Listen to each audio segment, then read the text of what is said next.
ভাই রাফি, একটা প্রশ্নের উত্তর দে না। মাথা একদম হ্যাং হয়ে গেছে। ভাই কাল তো তুই বলছিলি সব মুখস্থ। কাল খাতায় মুখস্থ করছি, প্রশ্ন নয়। নে বল, কি প্রশ্ন তোর? ভাই, বাংলাদেশের রাজধানী কোথায় অবস্থিত? এটা তো ইতিহাসও না, ভূগোলও না, তাহলে?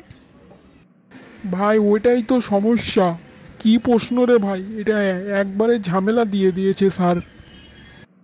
মনে হয় এটা আইকিউ প্রশ্ন রে ভাই। ভাই এটা কি হবে? ঢাকা হবে না চট্টগ্রাম? ও,